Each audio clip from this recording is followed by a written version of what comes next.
Incumbency के बाद भी अगर तीसरी बारी रिकॉर्ड होगा, देखिए देश में 2 रिकॉर्ड इस साल बनने वाले हैं। एक रिकॉर्ड बन चुका है and the numbers are favoring BJP only as far as there is a mismatch in the actual numbers of rounds that have already been counted and the number of rounds that are being shown on television through the election commission data, because the election commission data is lagging behind. They are still showing the 4th or the 5th round, whereas 11-12 rounds all have already been counted. Our General Secretary Communication has already tweeted to the election commission asking questions.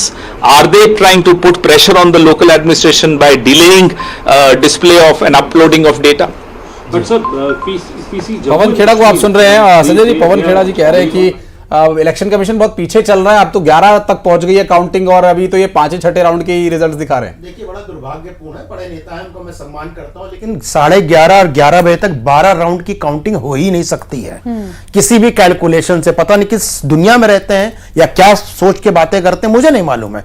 लेकिन जहां तक चर्चा हो रही थी, no doubt, मैं बार बार बोल रहा हूं, अभी 5 से 6 राउंड की हुई है, हो सकती है 1 से 2 राउंड और, ज्यादा नहीं चाहिए, उसमें आपको रिजल्ट पूरा पता चल जाएगा किसके पक्ष में हवा चल रही, किसके पक्ष में नहीं चल रही है। दूसरी जो आपने प्रश्न पूछा जम्मू कश्मीर के, देखिए मैं कश्मीर वैली पे बिल्कुल चर्चा नहीं करूंगा, उसमें भारतीय जनता पार्टी का कोई रोल नहीं है। जो नेशनल कॉन्फ्रेंस है और जो कांग्रेस है उसका ऑब्वियसली बहुत बड़ा रोल है। जहां तक जम्मू की बात है, 37 सीट से 43 सीटें हो चुकी हैं, उसमें भारतीय जनता पार्टी को अगर सीटें कम मिलती हैं तो प्रश्नवाचक चिन्ह भारतीय जनता पार्टी के ऊपर होगा। और उसका कारण भी है, देखिए वहां पे भी कहीं ना कहीं सिर्फ फुटबॉल थी, लोकल नेतृत्व को लेकर बहुत प्रश्न थे, आपने देखा होगा टिकट वितरण में भी प्रॉब्लम था। तो ये सब चीजें कहीं ना कहीं नुकसान पहुंचाती है लोगों को।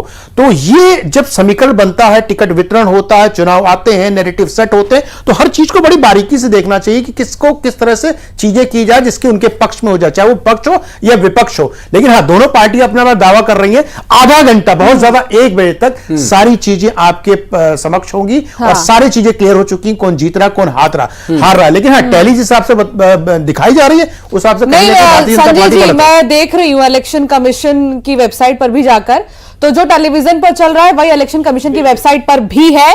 बीजेपी को हरियाणा में 49 ही इलेक्शन कमीशन की वेबसाइट पर भी हम देख पा रहे हैं, और INC 35, IND 4, INLD 1 पे और BSP 1 पे ये इलेक्शन कमीशन की वेबसाइट पर है, और हमारे टेलीविजन स्क्रीन पर भी हरियाणा के लिए मैं कह रही हूं यही चल रहे हैं। हालांकि एक छोटे से ब्रेक के लिए रुकना होगा, चर्चा लगातार जारी रहेगी, आप कहीं मत बने रहिए हमारे साथ। और आज जो परिणाम आ रहे हैं, कांग्रेस की जगह तीसरे स्थान पर चली गई है। भारतीय जनता पार्टी शानदार विजय की ओर अग्रसर है, और इन परिणामों ने यह साबित कर दिया है कि ठोस काम को ही जनता आशीर्वाद देती है, जो प्रधानमंत्री जी के नेतृत्व में पूरे देश में किसानों के कल्याण के लिए भी हो रहे हैं। किसानों के लिए जो काम हुए पिछले दिनों, अद्भुत और अभूतपूर्व कांग्रेस ने कभी नहीं किए। और हरियाणा में केंद्र की योजनाएं मोदी जी की और राज्य सरकार ने भी जो कल्याण के काम किए, उसका असर साफ नजर आ रहा था और आज परिणामों में प्रकट हो रहा है। कितनी तोड़ने की कोशिश कर ले समाज को कांग्रेस, लेकिन उनके इरादे